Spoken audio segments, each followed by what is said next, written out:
Can I have Mrs. Rachana Bodas? Rachana?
Sudha Rajaguru. I do. Sudha Shri Rajaguru. Rajaguru. Do we know where Sudha is?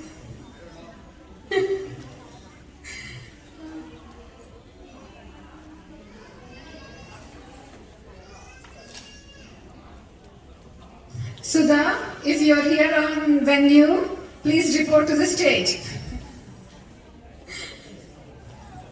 Oh, there she is. Sudha Shri Rajaguru is our First Lady of IASA. Welcome, Sudha.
I would like to welcome Mrs. Rachana Bodas. We all know who Rachana is. She needs no introduction to San Antonio community. She is a Hindustani vocalist, a very well known, and she also runs a school here, Swaranjali, School of Hindustani Music. I would like to welcome her to begin the program by singing. She's going to be singing Devi Stuti. Thank you so much.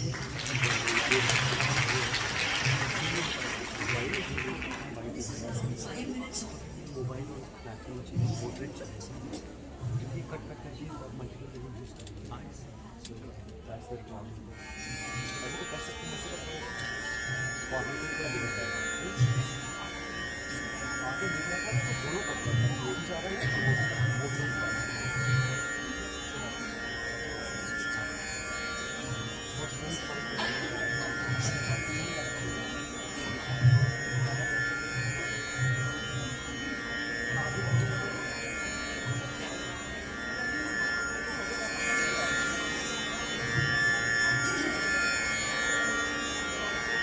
everyone, it's wonderful to see so many beautiful ladies here. This song is dedicated to Ma Kali. As we have so many avatars of Devi, I thought this Devi Stuti will be very much suitable to sing this afternoon, so I'm presenting that.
Hello? Yeah, this is better. I'm sorry about that.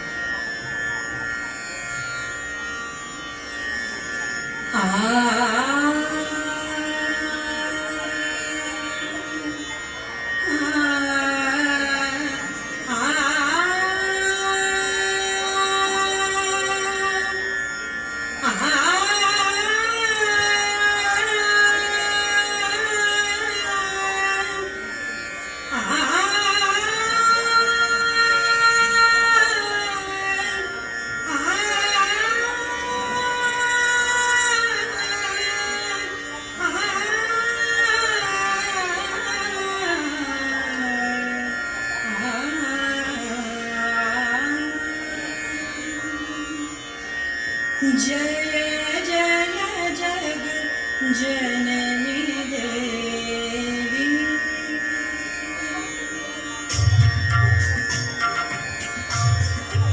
जय जय जग जननी देवी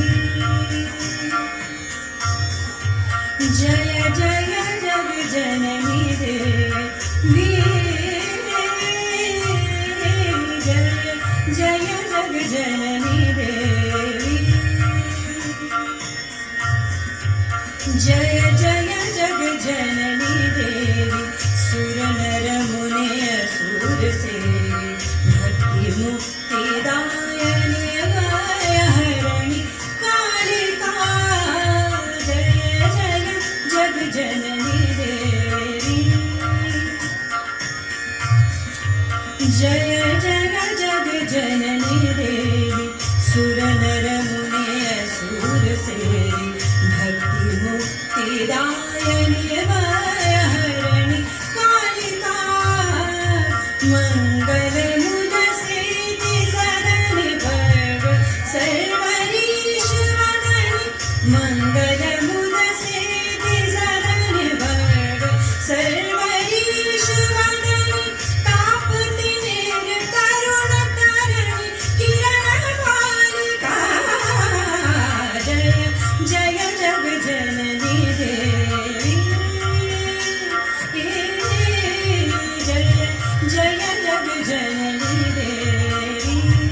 परम चरम कर कृपाल शूलशील धनुष बाण धरणि धरणि दानव दल रण करारिका परम चरम कर कृपाल शूलशील धनुष बाण धरणि धरणि दानव दल रण करारिका भूतना पिशाच प्रेत डाकिनी शाकिनी समेत भूत ग्रह बेताल खग मृगाल जालिका जय जय जग जननी देवी जय जय जग जननी देवी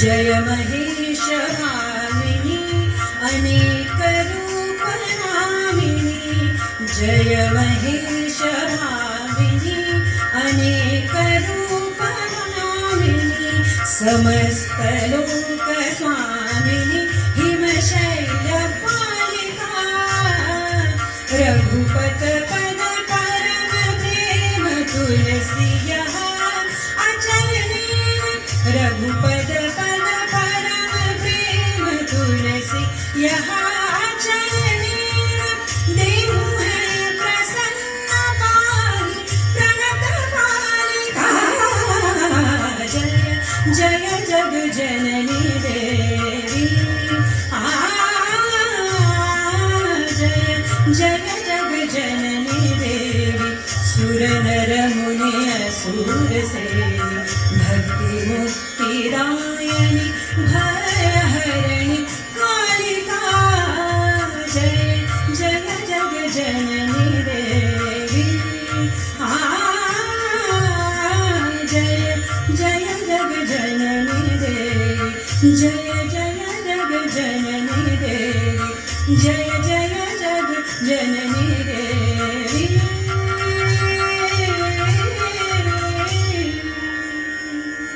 Thank you.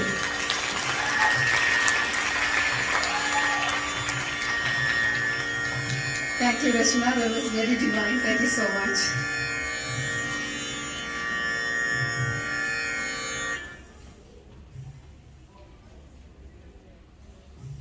Next on, we have a special person who have contributed a lot to IASA, Dr. Rajam Ramurthy. Dr. Rajam Ramurthy is a well-known neonatologist here in Texas. She is a professor emeritus, Department of Pediatrics, Division of Neonatology from UT Health, San Antonio. She is also known for her relentless work towards Indian performing arts, especially to Indian classical dances. She established the Aarti School in San Antonio in 1980s under Guru Revati Satya's leadership. She was instrumental in bringing several major dance productions to San Antonio. Thank you, Aunty. We all enjoyed it. Dr. Rajam Ramurthy is one of the 4 golden girls of San Antonio who contributed for the development of Indian performing arts in Texas state. Dr. Rajam Ramurthy has made a remarkable impact on the India Association and has been doing so for a considerable amount of time. She has been a tremendous advocate and has played a pivotal role in the establishment and importance of IASA here in San Antonio. She has dedicated her efforts to the Indian communities and serves as an inspiration for all of us young people, if I can call us young people. She has demonstrated that it is possible to balance a career, passion, and community service simultaneously. I would like to now invite Dr. Rajam Ramurthy to the stage, please. Thank you.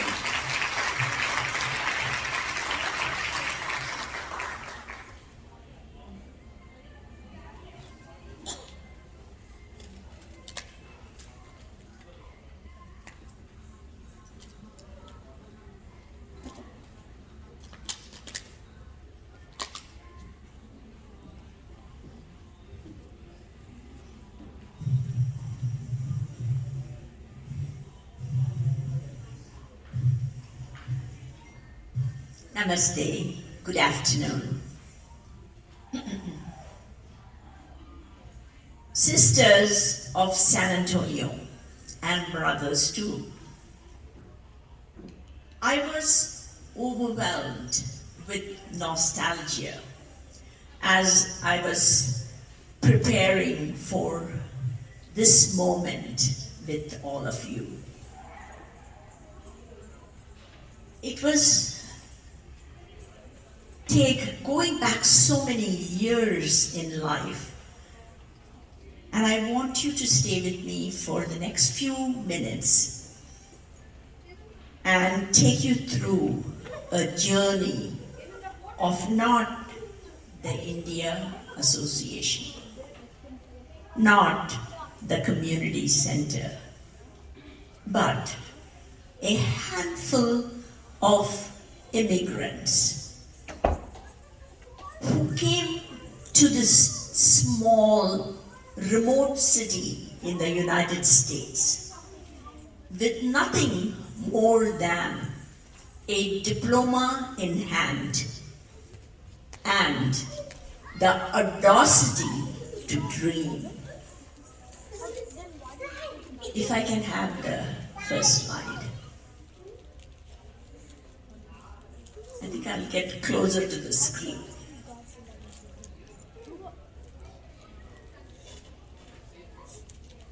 It was January 1977 when I and my young family landed in San Antonio.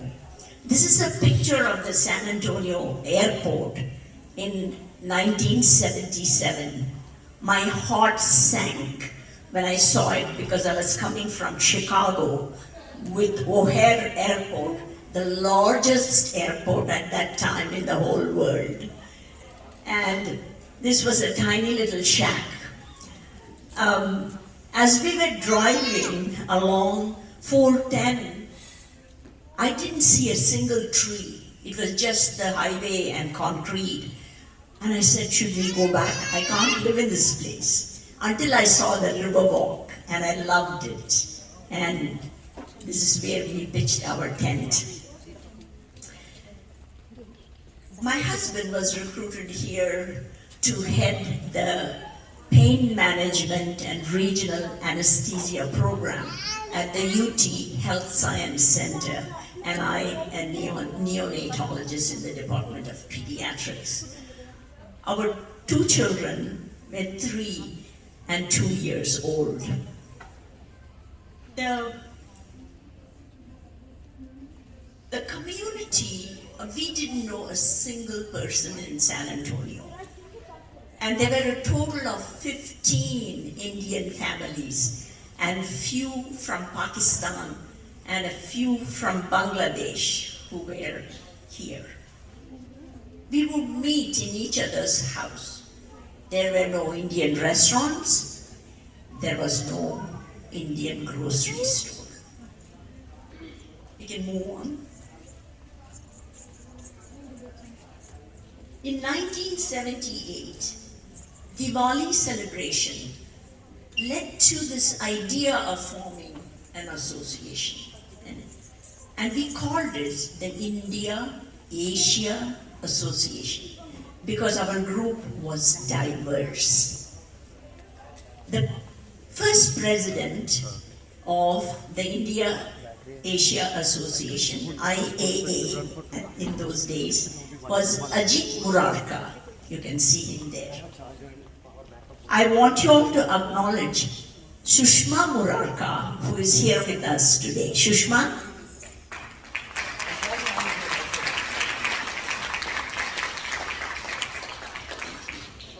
I was the second president. And the very first family to come to San Antonio was Dr. Pemaraju Rao and his wife, Rani Rao Pemaraju. And that is Dr. Rao on the right side, who was a scientist at the Southwest Research Foundation. Dr. Ramesh Limay and Mrs. Lalita Makumara were the only two Indian physicians who were in private practice. And that is Dr. Limay and his wife Nirmala used to be here in San Antonio for a very long time. And Arun Verma in the middle became the third president.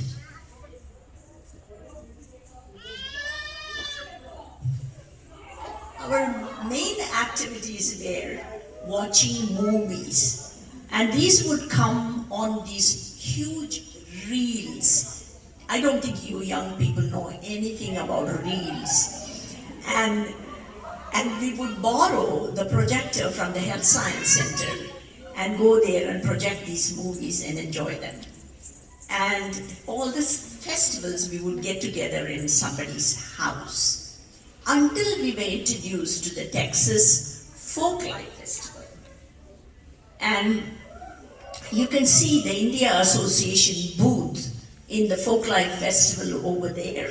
Some of those things are still in the community center, I think, those pillars. And we would transport them, put it up, and of course the very, very popular handwriting, poem reading was there, and you can see people enjoyed that next. And Veena Sagar, who's here with us today, Kalpana, Raju, just wave wherever you are sitting, is with us also.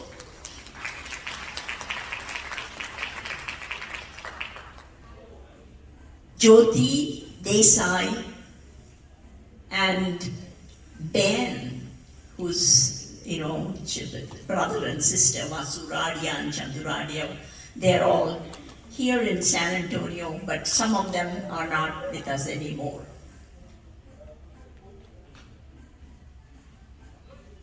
You can see community members participating in all those activities at the Folklife Festival. Pravina Patel, Pravina is here too.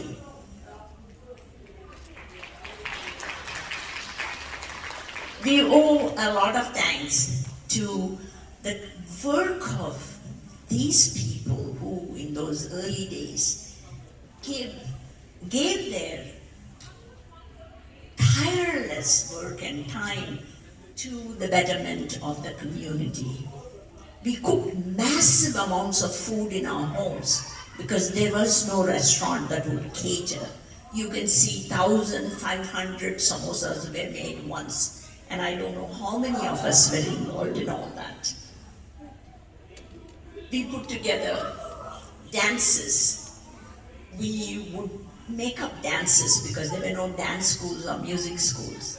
And here I will digress a little and introduce you to a few of the presidents who followed the early ones.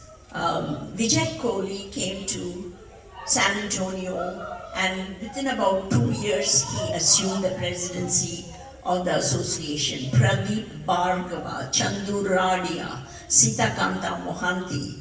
I don't know if Sitakanta is still here. These are all the presidents, and I don't have pictures of some of the others who followed, and the women. I have a little shot of Leela Patel over there in the corner. Raji Tyagarajan, who actually assumed presidency 2 years. Vaidehi Surya, Asha, Shahid, and Uma Kashinath. These were all some of the women who took leadership roles in those earlier days of the association. And here are The dancers, you can see, the very young Madhu Mehta over there, and yours truly. Next. The community grew very rapidly, and there was a change in law. Due to that change in the immigration law, the community nearly tripled, quadrupled, and we were about 3,000 people at that time, and the need for a community building where we could store our things, where we could do our activities, and where we could as a community anchor ourselves was felt. And due to the tireless efforts of Arun Verma, who was a young builder coming up in those days, we acquired 4.6 acres of land where the community center now stays. And this is on the occasion of the signing of that deed.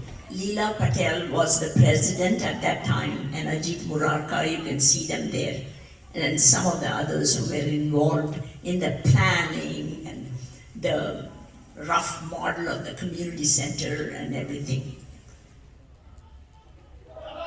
This is the groundbreaking ceremony of the community center. Arun is at the far right, and you can see Rani Rao Pemmaraju, Raji Tyagarajan, and Dr. Limai is digging the first thing on earth.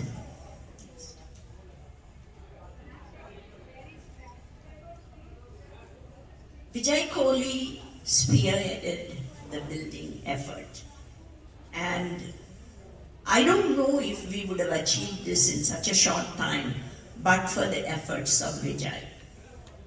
Vijay Kohli went to the community center every single day after his long day's work before he went home, and he would probably speak to every pillar there and every post, and his signature and the signature of many of the leadership who were constantly on the phone consulting about things were done. And finally, the community center was opened on September 16th.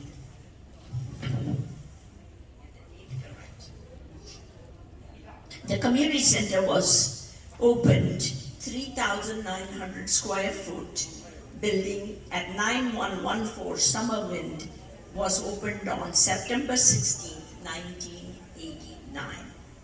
The opening ceremony was graced by the mayor, Mr. Jim Haslocker, and at that time, Judge Nelson Wolfe. I was the first chair of the community center building, and some of you who have been chairs of the community center know what a challenging task that is, because we had to generate certain amount of money to pay the taxes, keep up the utility bills, and upkeep of the building. But anyway, the completion of the kitchen, by the time funds ran out, so we had to raise funds for completing the kitchen. 6 community members volunteered to put up the money. We took a bank loan and they signed that guarantee, and we completed the community center and held the first cooking contest there.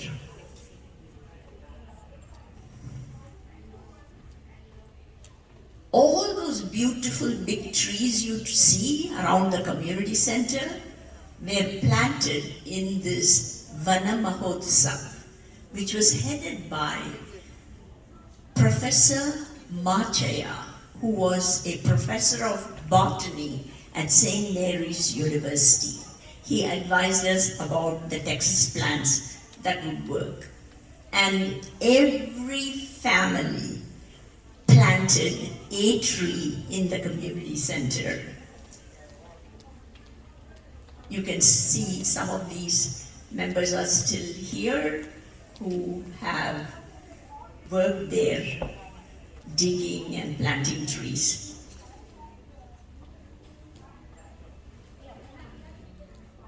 Few years later, we raised funds again to build that play area you can see. No patio at that time. We built this play area and have a basketball court, raising funds for the memory of Dr. Joan Ezekiel. You can see a photograph there, who succumbed to lung cancer. She was a radiologist in private practice. And that's his family, you see. Many events were held through the India Association. The dance schools, the association, the community, they were seamless. Everybody worked together. We were such a small group. There was no such thing as, any other association. So the first festival of India was, you can see this, we just went all out and did the Bombay Bazaar and Delhi Delight and Madras Masala. We also had O Calcutta, but I didn't find a slide. This one. Fashion shows were held. I'm hoping there will be a fashion show today. And these are the beauties of those days. Next. Men were a part of all this celebration, very much a part of all this celebration. The India Youth Association, first annual youth convention was held. And we had dignitaries that were invited from other cities as well as locally. And you can see the young people enjoying all this and learning a lot about leadership. And I'm so delighted to see that the Youth Association of IAA is becoming much more active again. Next. And we held Suraj Kund San Antonio. It's just our imagination running away. You all know about the Suraj Kund Festival in Haryana, right? Has anybody been there? It's an amazing festival in Haryana, India. And we tried to just, copy some of those things. And community members dressed up like local people in the villages, and they did all kinds of tasks to mimic the atmosphere of Suraj Kund Festival. Fashion show and dances. The first women's forum was held, and we had a very well-known poet, author, Amy Freeman Lee, who was our guest of honor. And here they are all sitting and judging, believe it or not, a idli contest. And who wins the idli contest? Leela Patel from Gujarat. So we are coming to the end of this, and with this beautiful Mahila Sammelan about to unroll, and this Mahila Sammelan was held on May 7, 1994. You can see the women enjoying themselves. Next. And the elders in our community are moms who are no longer with us.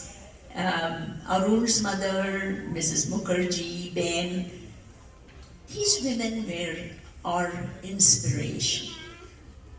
They were so resourceful, so content, and so giving that we young people learned a lot from them, how to negotiate and navigate in this new world we were in.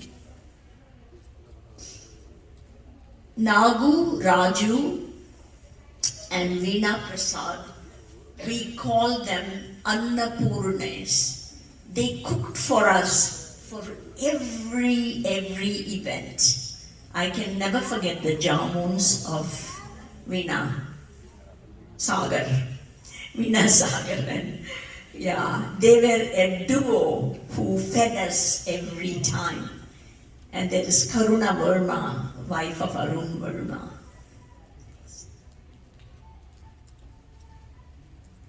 Next. You will see these young, beautiful women of those days. Some are here and I want them to stand up and be acknowledged. I don't know if Uma Kashinath is here. Uma Kashinath. Veena Prasad. Okay. Uma Kashinath, Veena Prasad. Jyotsna Sharma. Joe, stand up. Malati Kohli.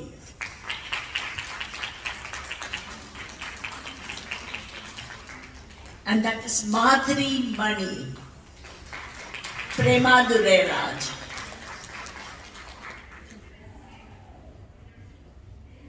Gatherings at the community center. Constant activities at the community center. And some of us are still around here in San Antonio. We would constantly be in the news because we were a new community. We didn't go after newspapers or any kind of advertisement, but they would come and seek us out because we were doing such colorful things in the Folklife Festival and other mainstream activities of the city that they found the community. So this is what is the biggest contribution of that generation that I'm limiting myself to, my generation, where we kind of opened the doors within the larger community. Recognition for our food, recognition for our dances, music. We made those paths, cut those early paths into the community. And we were constantly in the newspapers. And the associations were just beginning to be formed. And at that time, we participated. Everybody was part of every association because there weren't enough people to go around to form the associations. Tamil Sangam over there, Kannada Association, all kinds of things. And I think this is a good place to stop. And I want to thank you and I want to congratulate the organizers of this meeting. And it takes a tremendous effort to put together any kind of activity. But to put together an activity that focuses on women in itself is a great thing, a great contribution.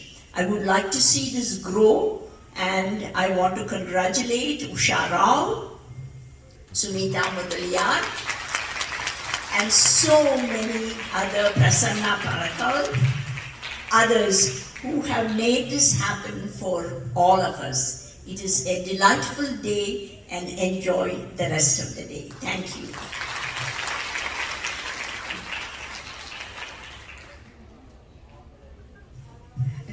Just a minute, Aunty. Thank you so much. Can I have another round of applause for Rajam Aunty?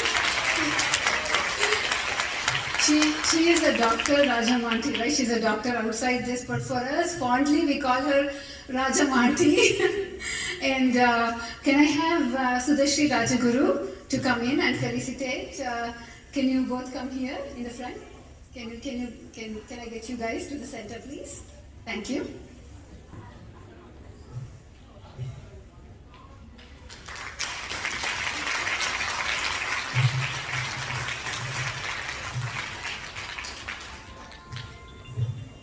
Thank you so much. Thank you, Sudha. Thank you, Aunty. Thank you once again. And these are the pillars of IASA that we talk about. And when we are standing here doing this, what we are doing, we are looking up to these people. These are the role models for all of us today. And another round of applause if you don't mind. Thank you so much.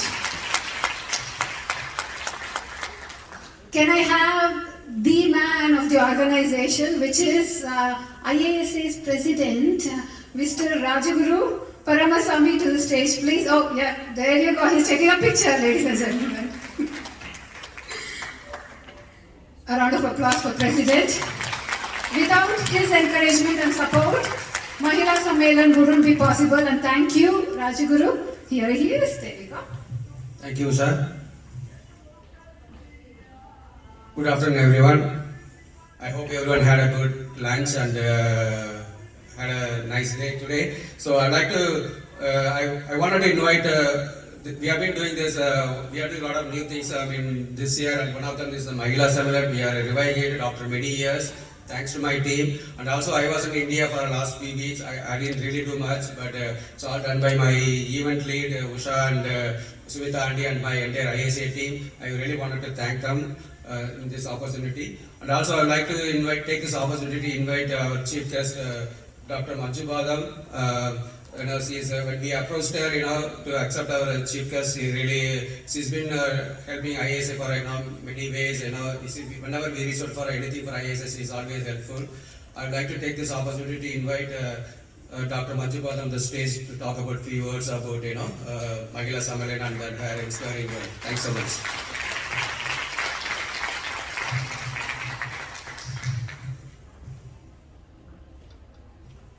Welcome, Dr. Manju Badam.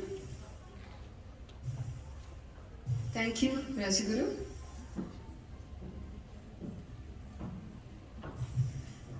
Manju Badam, I know she's a doctor, she's a physician, but she's beautiful inside and out. And thank you, Manju. Thank you for, you've been a big support for IASA. You have both, physically, supportive and financially, which we need to run all the events, right? And thank you, and I would like you to share some, thoughts today. Thank you so much. I appreciate you all. Good afternoon.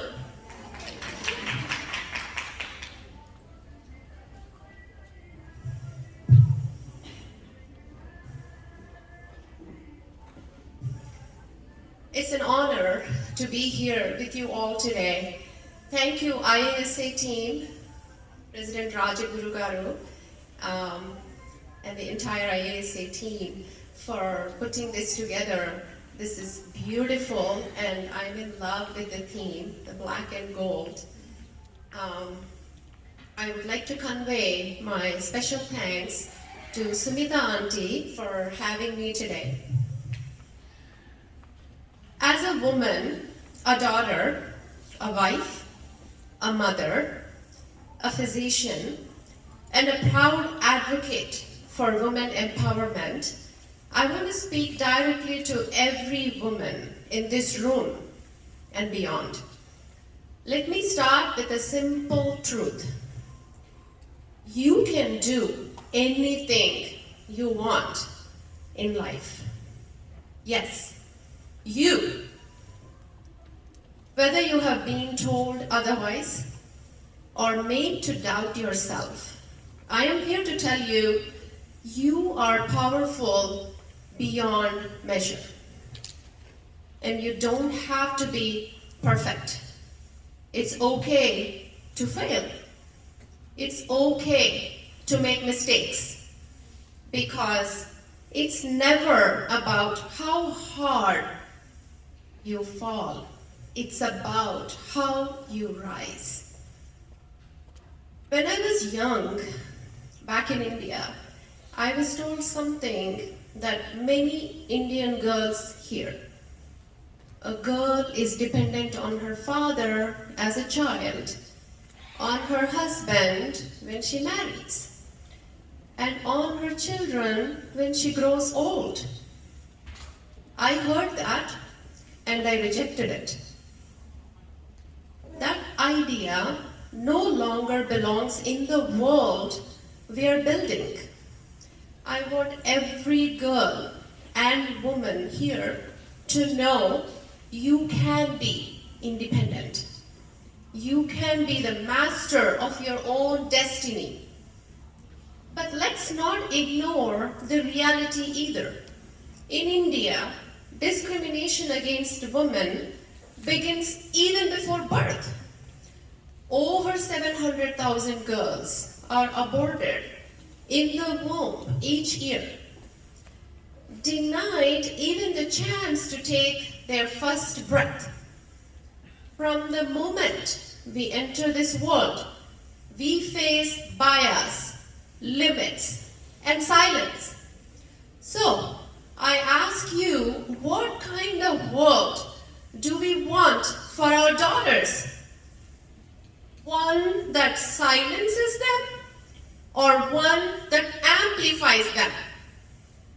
One that questions their worth, or one that celebrates their power? Discrimination doesn't always come from outside. Sometimes it comes from within our own circles. We, as women, can be each other's worst critics. We judge, we compare, we tear down. But I say, enough is enough. It's time we stop fixing each other's appearances and start fixing each other crowns. Empowerment isn't just about education, employment, or entrepreneurship. Though these are critical, it's about mindset. It's about permission. The permission to take up space, to say yes to our dreams, and sometimes to say no to what drains us. So I want to say this loud and clear. It is not wrong to be selfish. It is not wrong to take care of yourself. It is not wrong to take care of yourself. Wellness isn't a luxury. It's a necessity. Take that dance class, book that massage, read that book, go to that spa, nurture the parts of you that feel neglected, because a well-rested woman is an unstoppable force. Let me share something personal. I recently went to a Beyonce concert, and let me tell you, seeing her live was breathtaking. She is every bit the icon, curvy, strong, radiant, and powerful. Her body was stunningly real and beautiful. But on the big screen behind her, something strange happened. The image of her body was digitally stretched, made to look thinner, different, unreal. I could see Beyonce in front of me, and the image on the screen didn't match. And I thought, if even Beyonce can't escape distortion, or what chance do young girls have? This is how body dysmorphia is born. We are bombarded with false standards, pixel-perfect illusions that make us doubt our worth. So here is the truth I want every woman to hear. Your body is not broken. Beauty doesn't come in one shape. You're already enough. Let's stop holding ourselves hostage to distorted images and start embracing the stunning, glorious diversity of real women, strong women, you. Before I close, I leave you with a call to action. Support one another. Be kind to yourself. Speak up. Claim space. And above all, empower the next generation. The world doesn't change in a day. but it does change because of women like you. Thank you very much.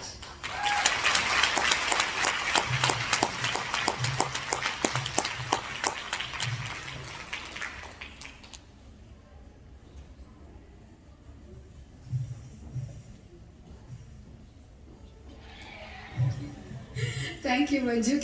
Can we have you to the center of the stage, please? Aunty, come to the center of the stage. Thank you so much for all the support that you have rendered us.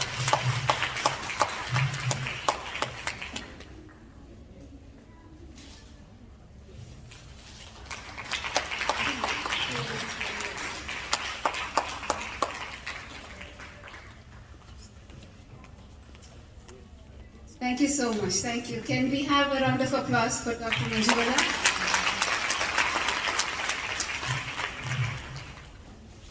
Can I have Mrs. Devi Priya? She will be she's the official MC of the evening. Let's welcome Devi Priya, ladies.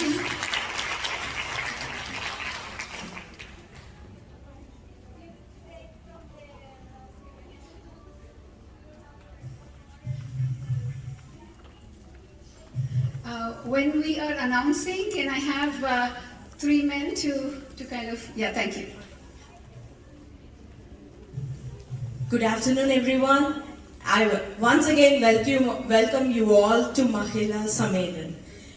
We are so delighted to have you all with us here today. Thank you for being part of this special gathering. We have wonderful programs listed up for you guys, so I want everyone to relax, sit back and enjoy the program. Up next, we have a soul-stirring performance, a devotional dance performance from the dance school Kaveri Natya Yoga by Sai Pranati Vedagiri. The song title is Pahimam Sri Raja Rajeshwari. Ragam Janaranjani, Thalam Adi, composer Mahavaidyanatha Iyer. I want to say a few words about this performance. The performance is dedicated to Sri Raja Rajeshwari, the Divine Mother who embodies grace, strength and boundless compassion. This song is more than a melody. It's a heartfelt prayer, a sincere plea from the devotee seeking protection and mercy. Adored in divine splendor and riding a majestic lion, the goddess is a destroyer of evil, having vanquished demons like Banda, Chanda, Munda and Mahishasura, and a nourishing, compassionate mother who captivates the minds of her devotees. The goddess Sri Raja Rajeshwari, also praised as Niranjani, the pure one, Subhashini, the one who speaks sweetly, Ribubhishani, the terrifier of enemies. So I request everyone to welcome the performer, Sri Pranati Vedagiri, to enjoy the performance. I request everyone to give a big round of applause and welcome the performer, Sai Pranati Vedagiri. Thank you.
We request Mr. Siddharth to the stage, please. Mr. Siddharth.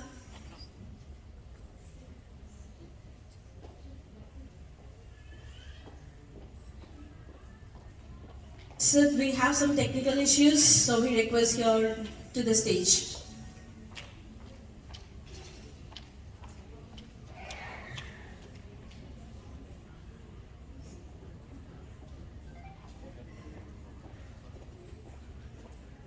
So we apologize for the technical difficulty, so we are fixing it. Maybe a couple of minutes, we'll be there.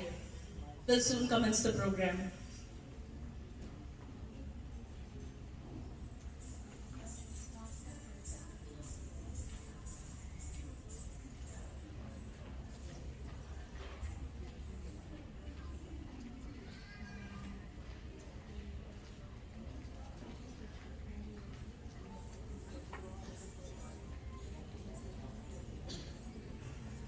Apologize for the technical difficulty. We had it run, we had tested it. Oh. Alrighty.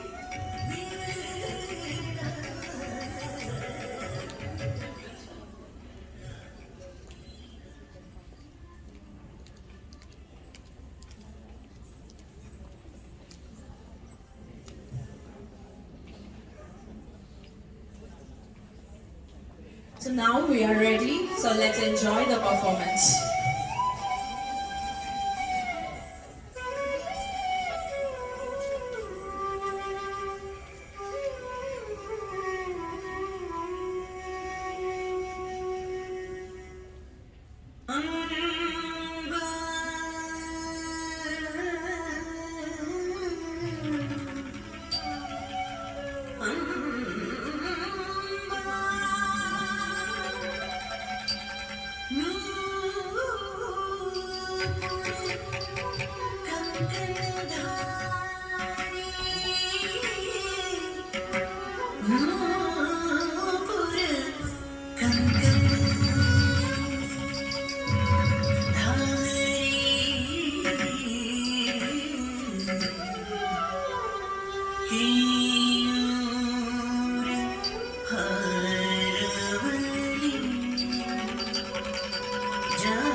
The battery showing like this. We check with somebody that is true or best to best. Yeah,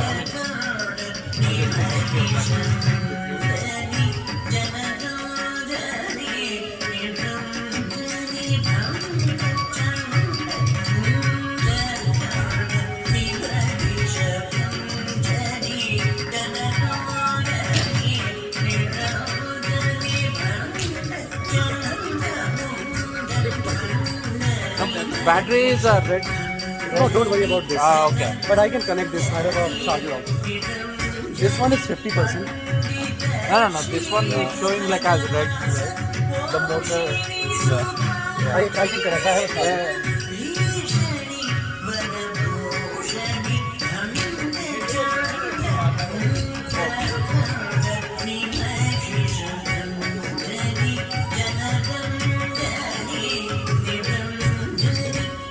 Cable or something, maybe here.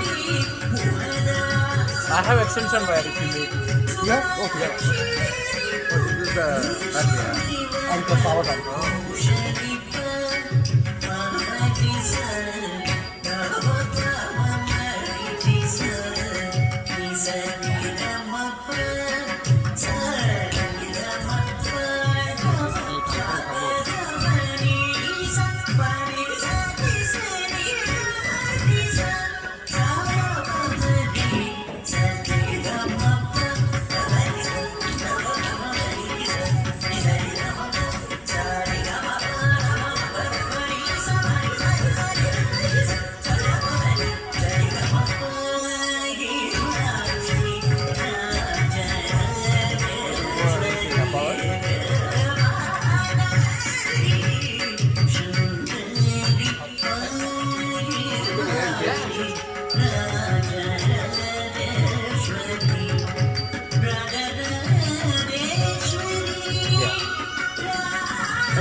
I just saw that.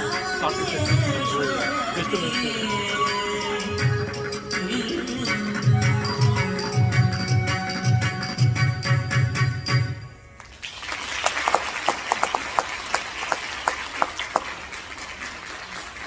Thank you, Pranati. The grace, energy, and emotion brought you brought to the stage the life and left us all captivated. Thank you for that wonderful performance. And let's once again give a beautiful big round of applause to the performers. Thank you.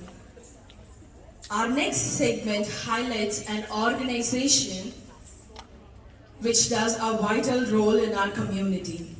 The organization is Awaaz. Awaaz is a non-profit organization based right here in our San Antonio, dedicated to support survivors of domestic violence, especially those who face language and cultural barrier when they seek for the help. Founded with compassion and purpose, Awaaz empowers survivors through advocacy, culturally sensitive support services, and community education aimed at breaking the cycle of abuse. Please join us in warmly welcoming Dr. Durga Patel, who will share more about Awaaz, its mission, its impact, and how we all can contribute to creating a safer and more supportive community. Let's all together welcome Dr. Durga Patel.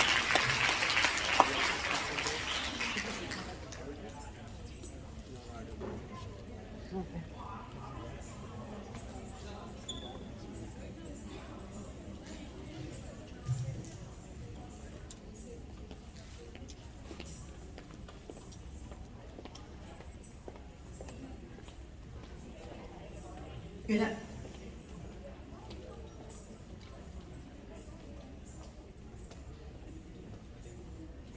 I was just going to ask for the house lights, so thank you for that.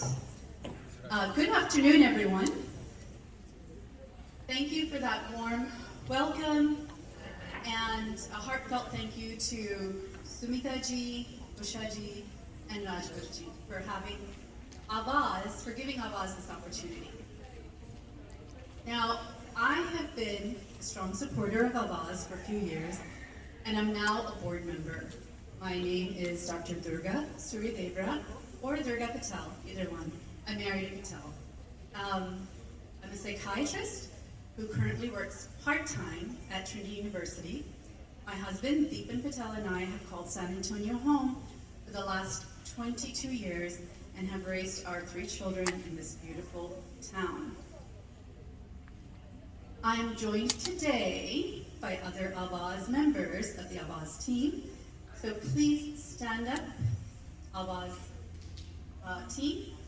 We have with us our president, Mehta, our secretary, Shakthi, and our board member, Purvi, Danielle, Rupal. Please stand up. And on stage with me, we have Tapasi Mishra, who is one of the co-founders of Awaaz, and Ginny Su, our executive director. And I'll tell you a little bit more about Ginny a little later. But I want to say that the work that we do helping people who are in unhealthy, abusive relationships, it's really crucial. It's necessary and it's important to our community. But before we get into that, I would first like to talk to you about healthy relationships. What do healthy relationships look like? So, I do have 3 take-home points for you today, and I want you to kind of think about this throughout the session, and I'll bring them back to you again at the end. I want each one of us to be curious. Okay? So, be curious about what a healthy relationship with myself, with yourself, looks like. What does that look like? Be curious about what healthy relationships with other people around us, the people who are important to us in life, what do they look like? So that's the curiosity bit. And by the end, I also want you to think about one thing that you're willing to change or do differently for yourself for every day for the next week or 2 at least. And one thing that you are willing to do differently for someone that is very valuable in your life. It might be a young child, or a parent, or a significant other in your life. Okay? So just keep those things in mind. Last thing I want you, that's the second thing. The third thing is, be curious about Awaaz. Get to know more about what we do as an organization and ask lots of questions. We love questions, right? Yes. Okay. So the first thing, the relationship with ourself. Now that's the most important thing that any of us can have, right? So how are we feeling? Are we still feeling really slow after lunch, or are we feeling good? Good? Okay. So we can have a raise of hands, right? I can ask for some audience participation. Okay. So if you agree with the following statements, I'd like you to raise your hand. The first statement is, I know my flaws. This goes along with what Dr. Manju Badam said. I know my flaws. I know I'm not perfect, but I love myself. I'm happy with myself. Wonderful. This is self-acceptance. Super important, right? Second one. There are several in this category, but I'm only going to mention one of them. I sleep really well. I sleep long enough so that I feel rested when I wake up. Good, good, good. Lots of hands. This is self-care, and there's so many of these. She also mentioned in the self-care department, right? And next, this one's a tough one. When someone is counting on me and I make a mistake, I'm very critical of myself and may even feel guilty. Am I the only one in that category? Okay. Yes. That's self-compassion. So when we don't have self-compassion, then we tend to be harder on ourselves, right? That's a category that some of us may need to work on. Here's a different category. I know exactly how I'm feeling right now. I'm feeling... Don't say the word. How many of us know exactly how we're feeling right now? Okay, that's good. That is self-awareness. We are aware of our surroundings. We're aware of what's happening inside of ourselves. That's self-awareness. Here's, I think Manju, you also ended on this note. So this is, my last couple of questions have to do with this. My feelings, my thoughts, and my desires are important. I am the most important person in my life. All right, well, we don't need this talk. I don't know why I'm here. This is great, self-validation. This is awesome. So why is all that important? Why have a healthy relationship with myself? What does it matter, right? Other than what we all obviously know, research also has been done, and research has shown that when I have a strong sense of who I am, and I give importance to myself, and I'm kind to myself, I'm more resilient, I'm happier, I have less stress and anxiety, and I'm better able to handle challenging situations. Not all our lives are super easy, right? We don't have any challenging situations in life. Is that right? Okay. But this is what taking care of ourselves and having a strong sense of self does for us. It makes us happier, and it makes us able to handle these challenges and these crises when they happen in all of our lives, right? It happens. So, and when we're this way, we become solution focused instead of problem focused. Instead of thinking about, oh my gosh, I have this problem, and I have that problem, and I have that problem, you think, this is happening. What can I do to make it better? What can I do to solve it? Okay? bonus.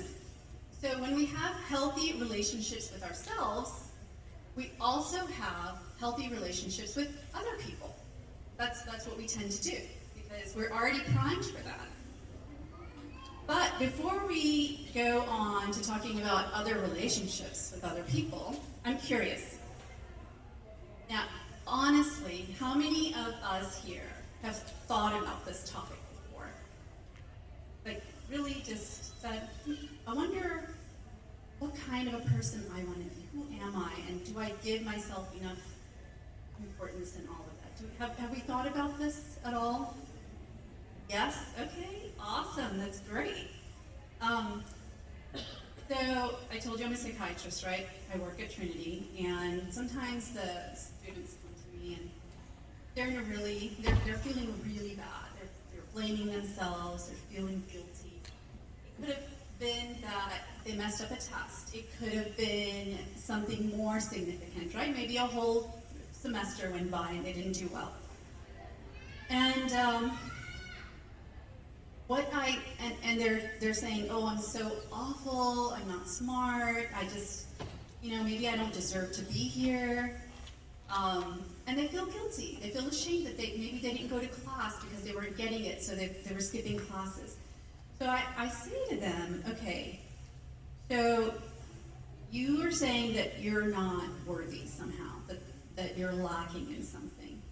Now tell me, your best friend is Joe, right? So if Joe was going through this, what would you say to Joe? And would you say these things to Joe? And they're like, no, I'd be there to support Joe. He's my bud. I want to be there for him. So why aren't you there for yourself? Why can't you say these things to yourself that you would say to Joe, right?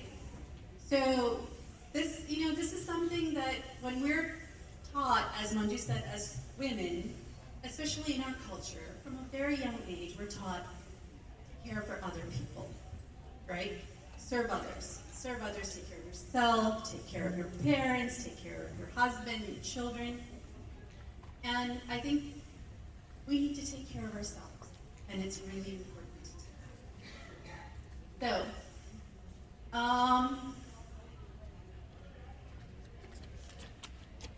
as an exercise, I told you, right? We're going to choose one thing that we're going to change about ourselves to show up better for ourselves. Any sayers? Would anyone like to share what they might change for themselves? I can go first, and I want to get in bed by 10 o'clock every night, so that it's still the sleep that I'm still working on. So I know it seems like such a small thing, but I'm 53 now, and I'm still working on that. So that's my thing that I want to improve for myself. Is there anyone else that might have something? Yes, Manju. I want to go back to my biking. You want to go back to your biking? Okay. All right. Anyone else? Yes. Maybe I want to accept things more than Did everyone hear that? We'd like to accept what is happening instead of expecting things. That's huge. Anyone else? All right. So yes, Malti Aunty.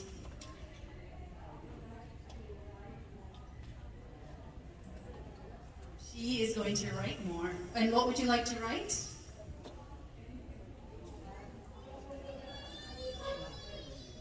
We're looking forward to reading what you've read.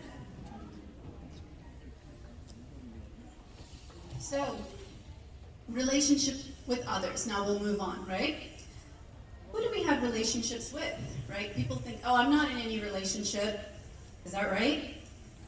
Are we living in a socially isolated bubble? No, we have relationships with people all around us. And I don't think I need to tell you, we have friends, neighbors, parents, children. Okay, this is a little tougher. Can anyone think of at least 3 things that are important for a healthy relationship with other people? Just raise your hand up and say it. Yes. Yes. respect, trust, and can you hear me? Yes, respect, trust. Respect, trust, and love. If it's a loving relationship, definitely the definition of love is different for everyone. Respect, trust, and love. Great. Anyone else?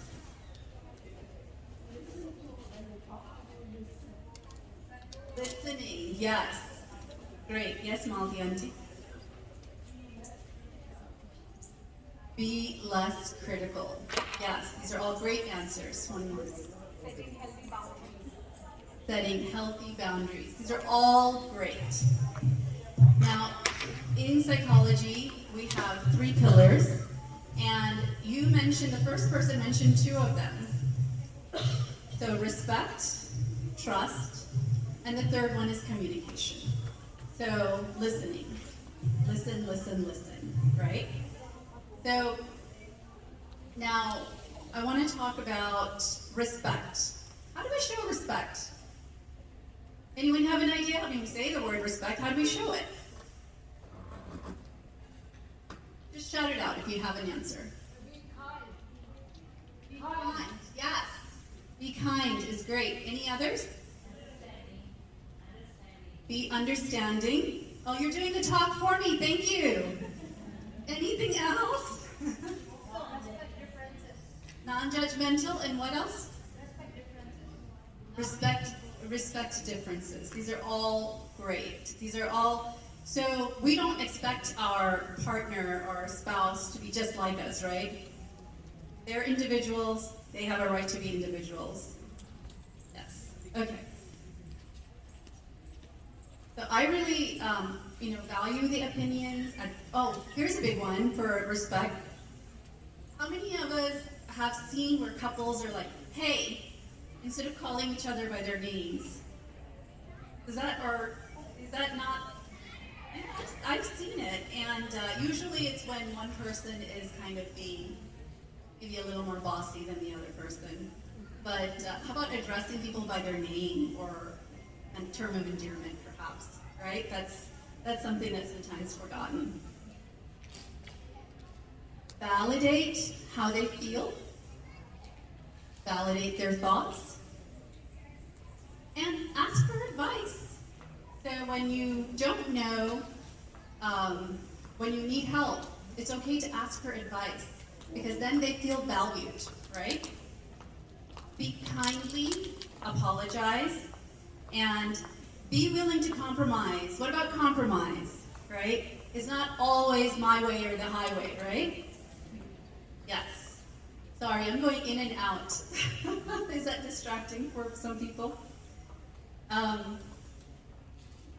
And do not, whatever we do, sometimes we make jokes, right? And we try to do it in with good intentions and good humor, but sometimes we can do it at the cost of someone else. And when we belittle someone in a joking manner, and this happens over and over and over again, guess what that's called? Bullying, right? That's called bullying. So we don't want to do that. Trust. So we spoke about respect. We didn't talk about communication. Someone said listen. Listening is such a huge part of communication. Okay, we never interrupt anyone when they're speaking, right? At home? That's right, that's not something that I ever do. What about all of you? So really listen. When someone's speaking, listen without interrupting. See what they have to say first. And then when they're finished speaking, then take your turn. Communication is super important. And how many of us have done this? Somebody starts talking and they're like, oh yeah, what does that mean? You're already assuming you know exactly what the other person is going to be saying. And oftentimes that's not the case, right? So communication, listening, taking turns, all of these things are super important to maintain a healthy relationship. So I'm going to give 2 examples now. We have, I was going to ask, we have 2 women here. Oh, yay. Okay. Woman number 1. Ginny, would you like to be woman number 1? Okay.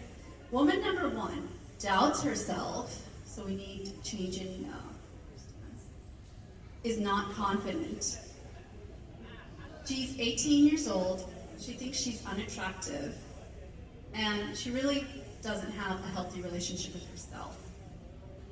Now she's dating this guy, and she feels like she's kind of lucky that he has chosen her. You know, he's confident, he's charismatic, charming, tells her she's beautiful.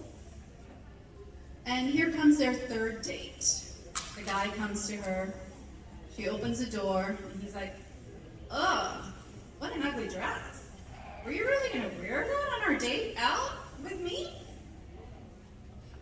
Unsure of how to react, she goes to her bedroom confused. She knows he was just completely unnecessarily rude, but at the same time, she doesn't have the confidence to stand up for herself.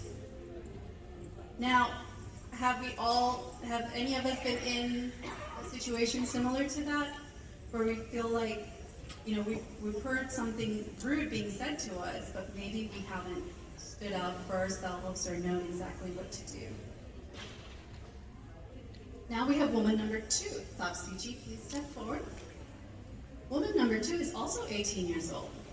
She is confident. Confident, Tapsiji. Happy with herself. She's happy with herself. She feels attractive. And she feels she deserves a partner who values her. Okay? So the same thing happened. She's on her third date with, let's call him Jeremy the Jerk, right? And she opens the door, he walks in, ugh, what an ugly dress. Were you really gonna wear that out on a date with me? What do y'all think that her response would be?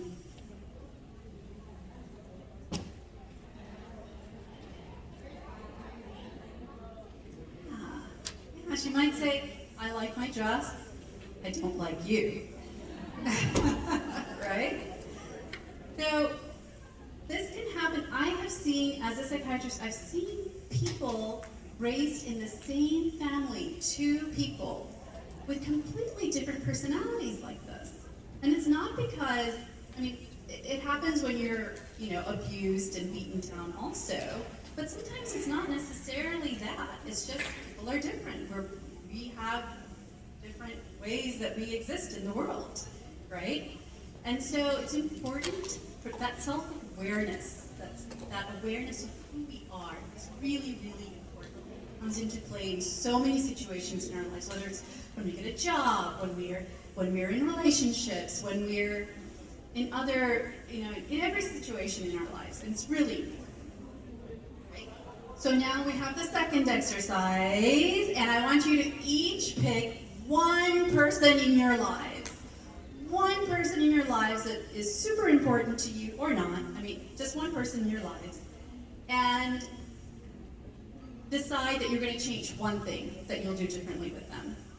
And I'll go first because I thought about this and I have mine, and that is I will listen better to my youngest child, Amrita.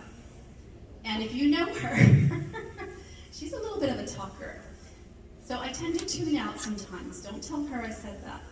But I tend to tune out. So I've made a promise to myself that I will listen more attentively, more focused. When she's talking, pay attention to her.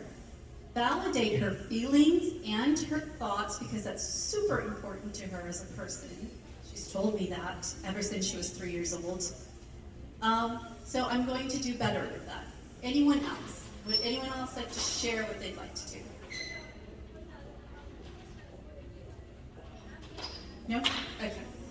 So, pick those 2 things.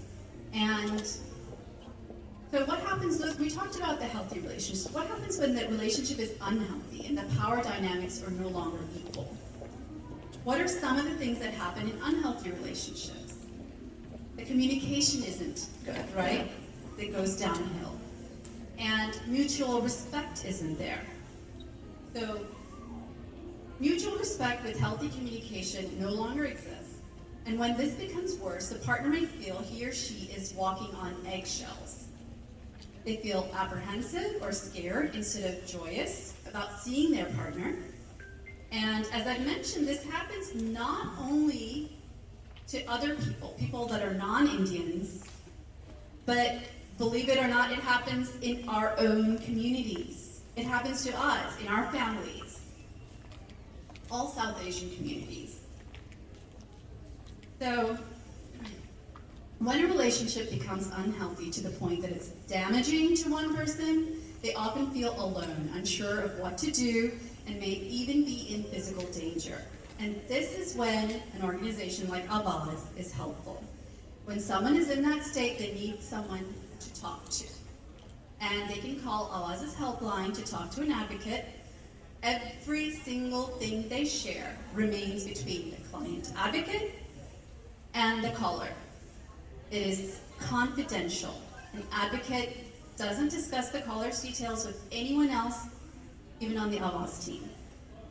Sometimes all they want to do is talk and be listened to, and other times they may ask for shelter or legal services.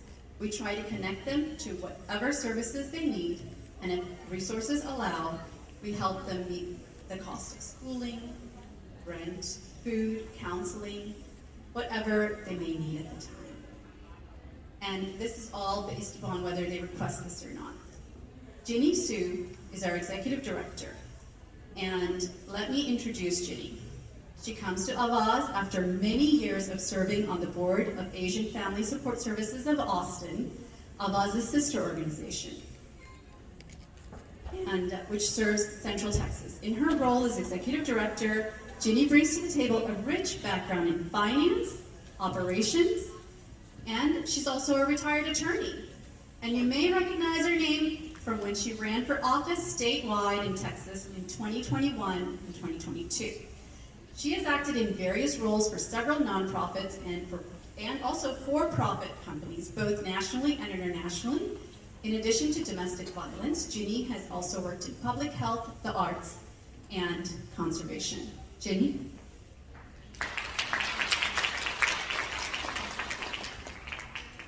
Good afternoon, everyone, and thank you for participating in Durga's exercises and being such attentive listeners. Can we give Durga a round of applause?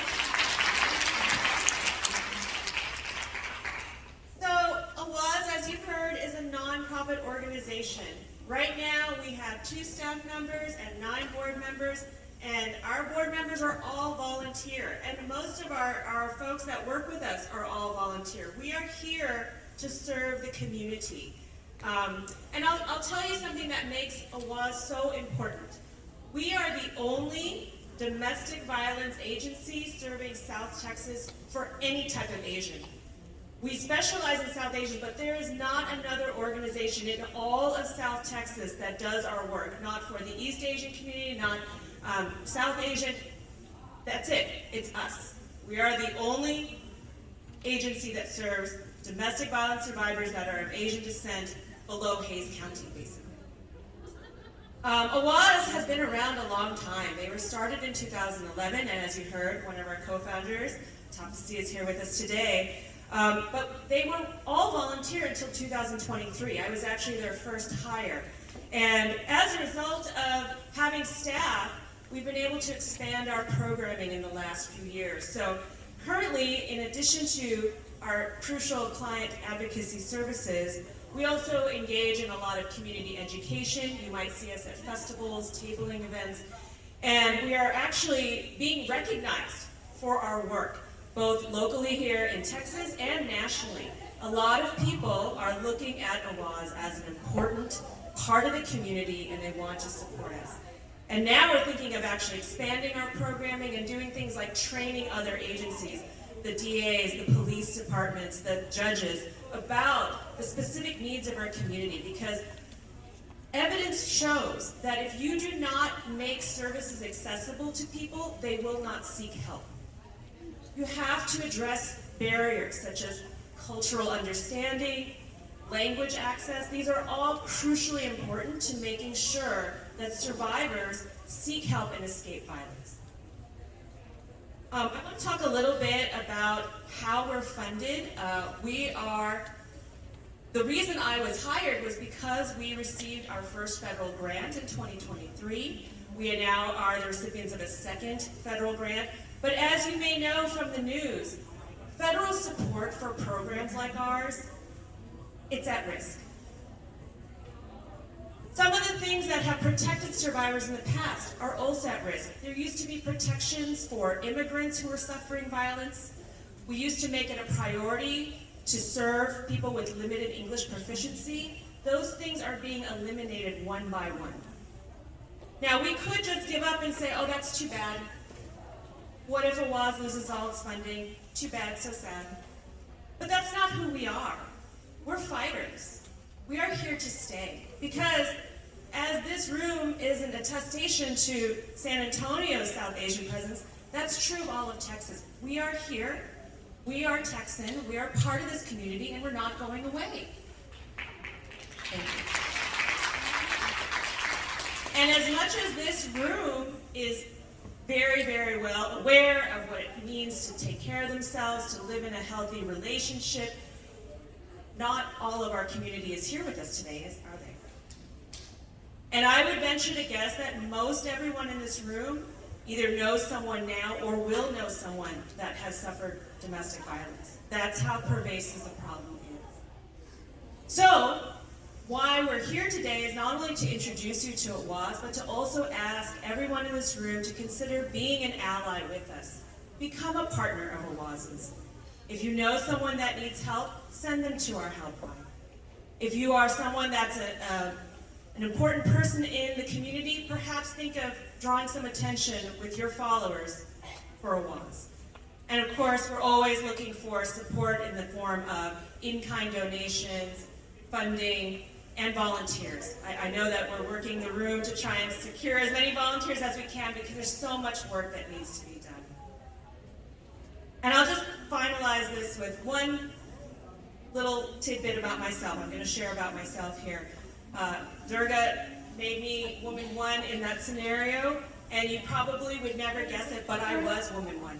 That is why this work is so important to me. 20 to 30 years ago, I was in several abusive relationships, one after another, and that's why I know how important it is to have organizations like Awaaz in the community.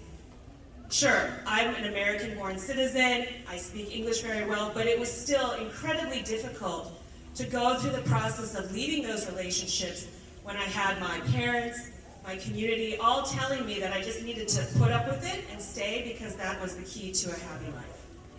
And I did get out of it, and it was hard, and it's from that journey, that's why I have this passion to do this work now.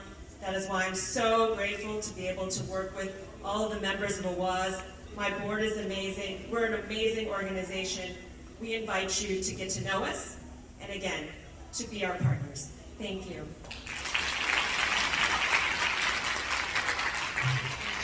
Hi, I'm Tapasya Mishra, and I'll be real quick. I added myself. I wasn't on the list. Sorry, organizers. So I would appreciate it if you can all give the issue of domestic violence and some thought when you go home. Just a couple of thoughts.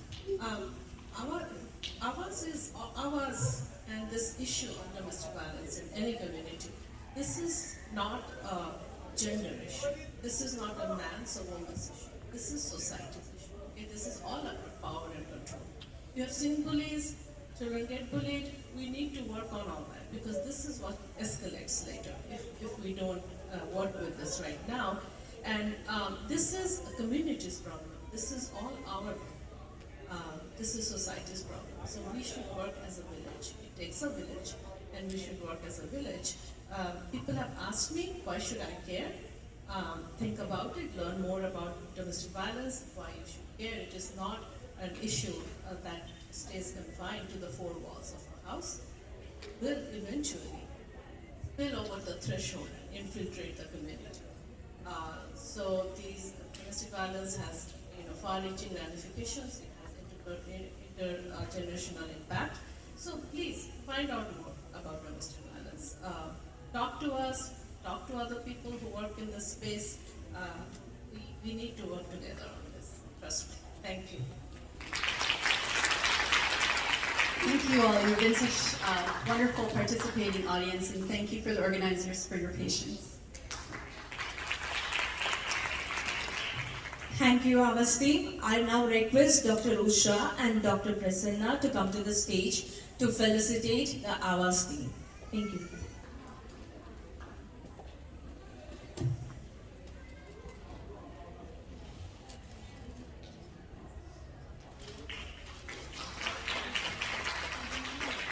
Let's give them a huge round of applause and appreciate the commitment the Awaaz team does to our community.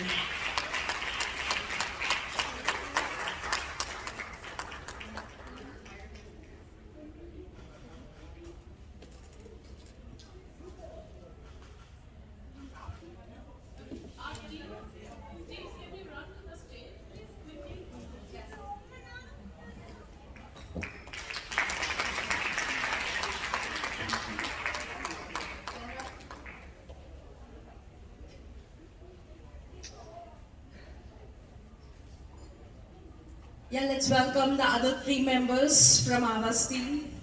Let's give them a huge round of applause and appreciate their commitment.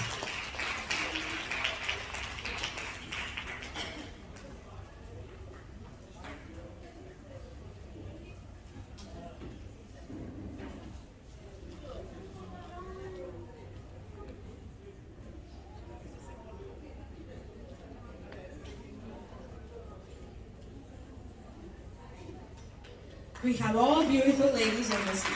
Thank you.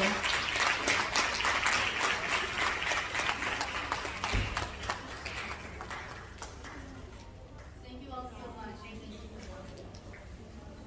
Thank you guys. Thank you.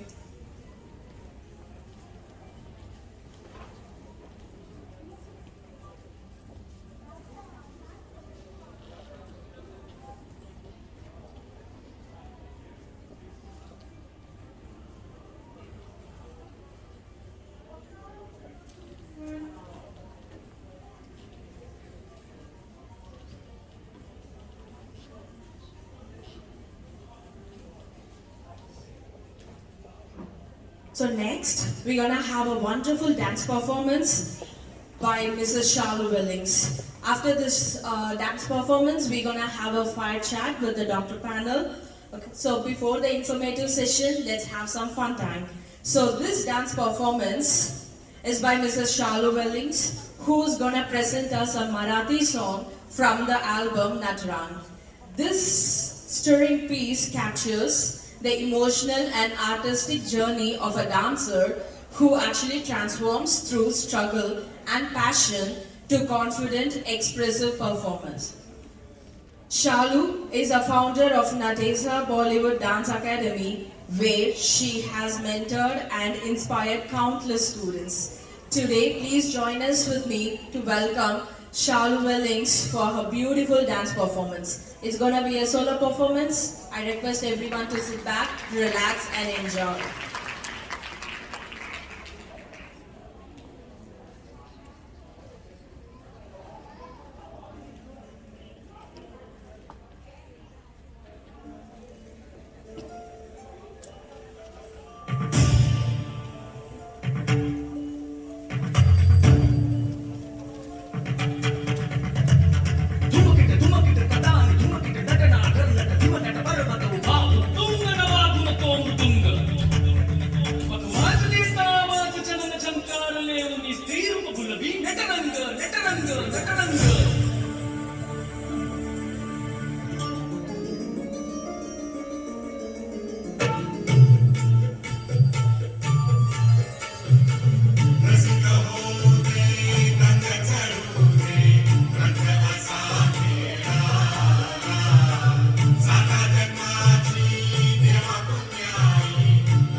beautiful energetic dance, Mrs. Shalu.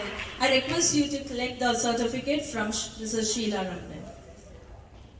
So now let's have a fire chat with the doctor panel, and I request Dr. Usha to take up the stage for this segment, please.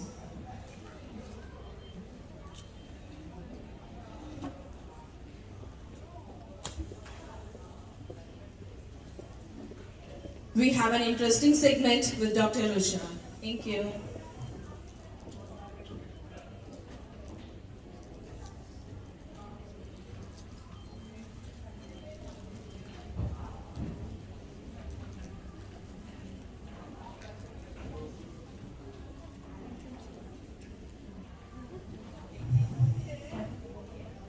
Good afternoon.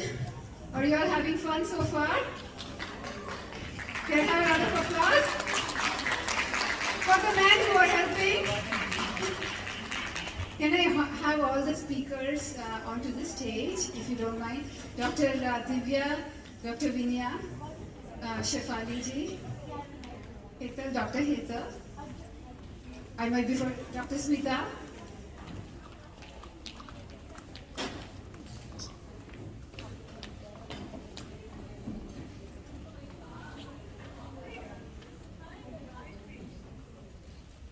Dr. Benita.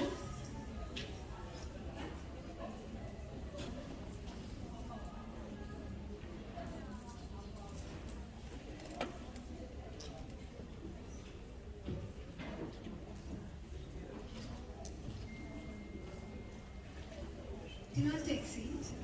There's no assigned seating.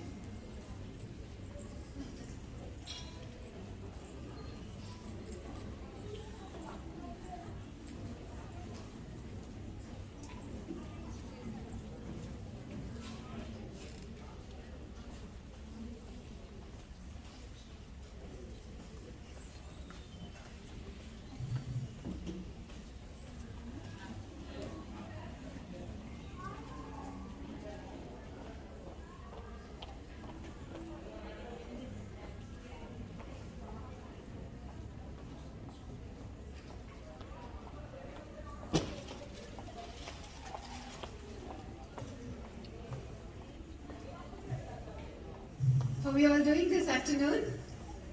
Did you enjoy the lunch? Some of you did, some of you did. Are you all looking forward to have this fireside chat with the panelists here? Amazing, amazing women. Can I have a round of applause for all these amazing women?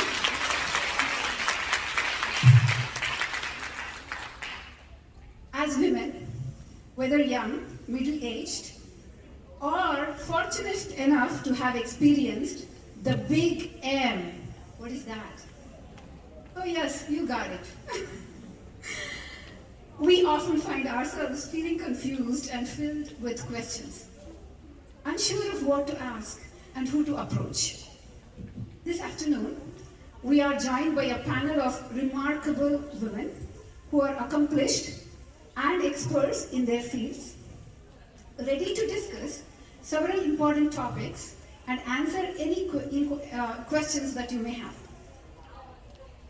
Once again, let's give them a warm welcome to welcome our experts to the stage.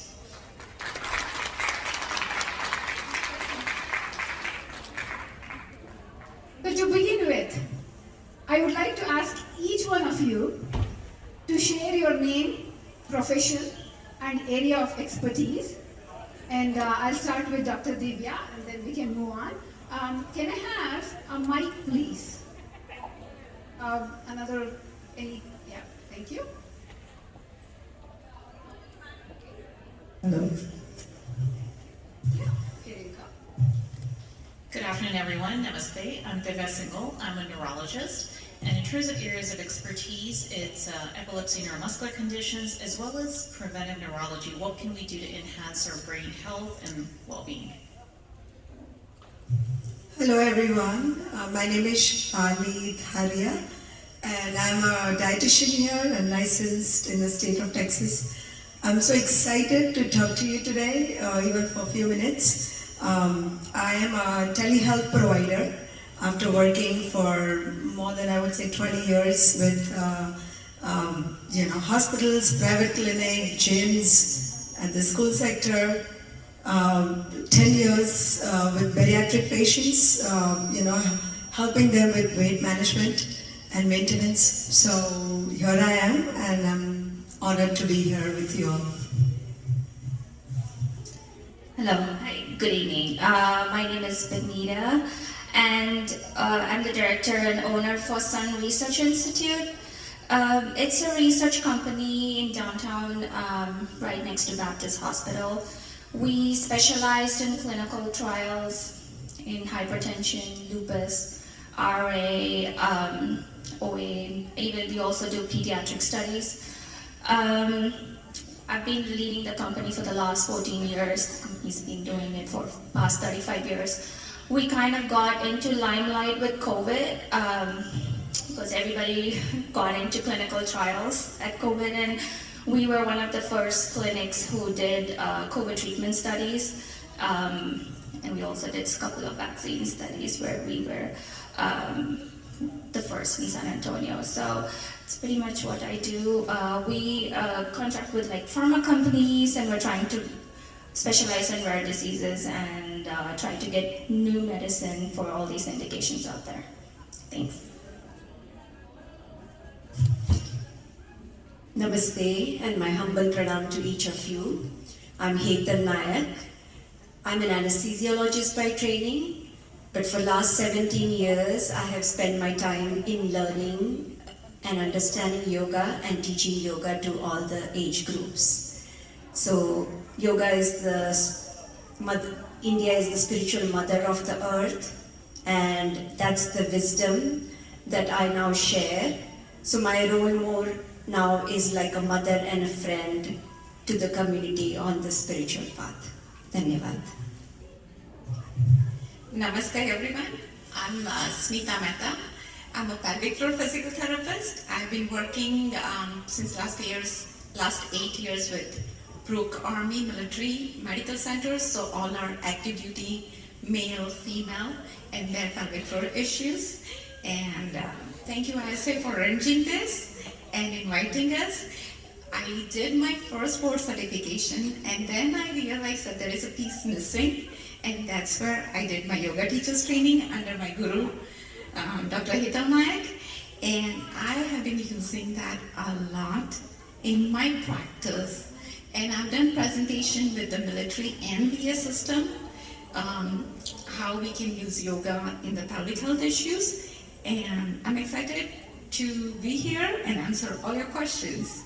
Thank you. Hello everyone, my name is Dr. Vinaya Kundapur. I'm an internationally trained dentist. I have completed my specialization in maxillofacial prosthodontics. I moved to Iowa to complete my fellowship in geriatrics and special needs. I'm here in San Antonio completing my PhD degree. I work very closely with dementia patients. I'll be awarded with my PhD in December of 2025. I worked in San Antonio, especially with geriatric population. I served around 60 nursing homes in and around 60 miles of San Antonio. That's why I was awarded for my leadership and service regarding this as Fellowship of International College of Dentists. Currently, I work closely with this population, and I also work as a faculty at UT Health School of Dentistry. And I'm very excited to be here and looking forward to answer your all questions. Thank you. Thank you so much, thank you. Before we begin the round of questions, which everybody are waiting, we have beauticians, which is also important. Don't you all agree? Right? So we have beautician who is going to showcase her skills, which is actually not easy, online. Okay, so she's going to be there on one side of the table. She has her own model Yashoda is going to be here. So she's going to do it live later on once she is done. They're going to come and showcase their skills right after, right? While we are continuing the program, she's going to do it live. And if you need any beauty services, she's going to please reach out to her. And your name, Surya is her name. Thank you so much. Thank you. Can I have a round of applause?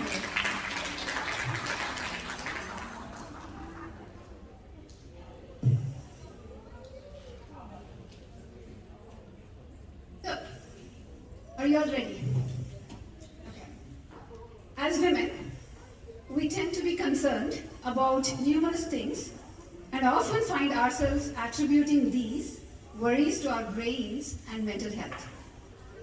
Therefore, my initial question this afternoon will focus on that topic to Dr. Divya. Why is brain health important at every age? And what can we do when completely or to be completely healthy? Thank you so much for the question. Just kind of curious, by show of hands, how many in the room are mothers? Okay, thank you. And how many are currently doing any kind of work outside of the home as well? Work at home is also important, but just wondering about multitasking. Okay. And how many are in any kind of schooling or education? Okay, thank you so much for being such an engaged audience. So all of you are doing so many different things, which are a lot of mental exertion, if not physical exertion. So I really appreciate the question, Dr. Rao. Usually we talk about brain health more so when it comes to prevention, whether it's about stroke, similar to heart disease, or whether it's about preventing dementia. But as I'm sure as many or all of you may know in the room, I would say that brain health begins at every age. For all the mothers in the room, it may look very different from ages 0 to 5 when the kids are learning their milestones of how to walk, how to talk, how to hold things, how to work or navigate the home environment. Then once they go to kindergarten and school, how do they interact with others? For all of you in the room also, brain health is equally important. I say this because all of us think about it later on in life, but right now, as mothers, as wives, some of you may be grandmothers, daughters, sisters, other roles, there is a lot of burden on your mind. And similarly, whether it's school, dropping kids, activities, multitasking, the social calendar, home cooking, all of that is a lot. So the things we can do, kind of following up on what Dr. Patel said, I would say a couple of things we can do.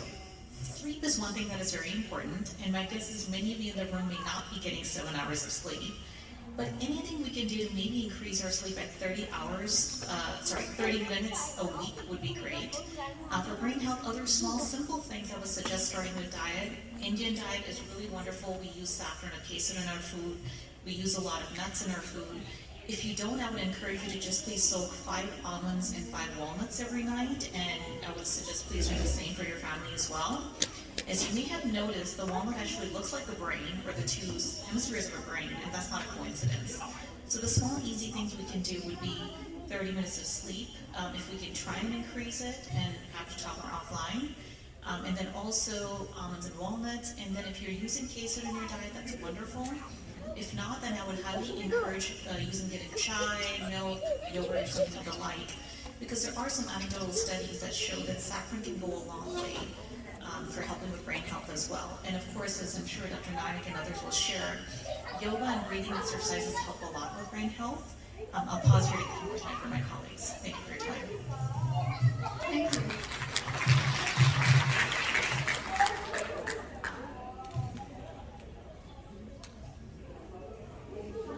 I'm going to just pass this mic on to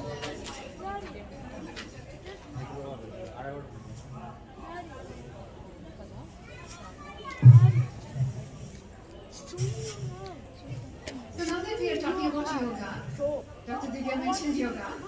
All of us know about yoga, and many of us might have attempted it at least once, right? Some people appreciate it, while others may feel it's not for them, right? Have you had anybody say that to you? Yeah. Yes, they do, but I'll say if you have a mind, you need yoga. Yeah. That's a very good answer. Regardless of our opinions, of course, we have all heard that yoga benefits both mental and physical well-being. My next question is directed towards Dr. Hetal, who specializes in yoga. What role can yoga play in the mental health of women? So, yoga originates 10,000 years back. And 10,000 years back, our genius sages who were in the midst of abundance in Bharat, there's no shortage of material health and well-being and material abundance. They realize that if mind is not disciplined, then it can create an havoc. So the goal of yoga is only permanent removal of pain and suffering and guaranteed removal of pain and suffering. That is the goal of yoga actually. So yoga, most of us think it's a physical exercise, but it is not. It's a science of mind. It is understanding human mind and psychology. The sages beautifully classified mind into 5 different kinds. A monkey mind, a donkey mind, a butterfly mind, a focused mind, and the mind that is always in the state of equilibrium. Most of us have a very jumpy mind, and jumpy mind cannot be happy. The only 2 things that any of the practices of yoga that you see have 2 goals: to remove the impurities of our mind, which is nothing but Kama, Krodha, Lobha, Moha, Mada and Matsarya. Greed, anger, jealousy, delusion, arrogance, and not understanding your true self. And the other goal of yoga is to make the mind less jumpy and one-pointed.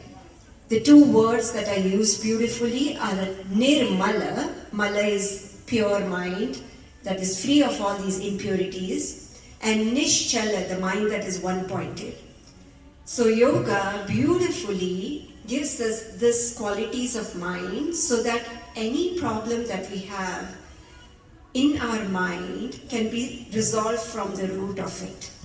Because if we do not take care of the problem from its root, we are just offering superficial solutions.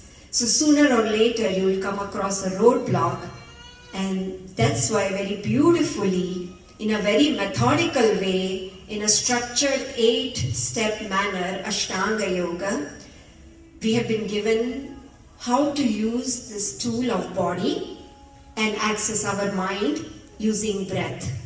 So body, breath, and then that giving us our access to the deeper mind, and to master that mind from its root is the goal of yoga. So that's how the yoga works on our mental health and challenges that come in hand in the mental health. Thank you. Thank you. Now, many of us are mothers, or it will eventually become one. There are numerous inquiries regarding how pregnancy and childbirth impact women's overall health as they transition into middle age. We all are doing that right now. So I have this question for Dr. Vinaya. Do changes in hormones during pregnancy or monthly cycles affect gums and oral health? If so, how does that work? Thank you, Dr. Usha. I would like to start with the phrase which you all probably would know. What happens in Vegas stays in Vegas. But unfortunately, what happens in your mouth doesn't stay in your mouth. It goes into all your systemic organs. So women of all ages needs to be really focused on good oral health, and that's a very important key for overall well-being. So I totally agree with that. This hormonal component has a greater impact in every stage of life. So let me start with puberty. I don't see a lot of girls here, but of course this would be something important for them. During the menstrual cycle, they could experience more prone to infection, especially with their oral cavity.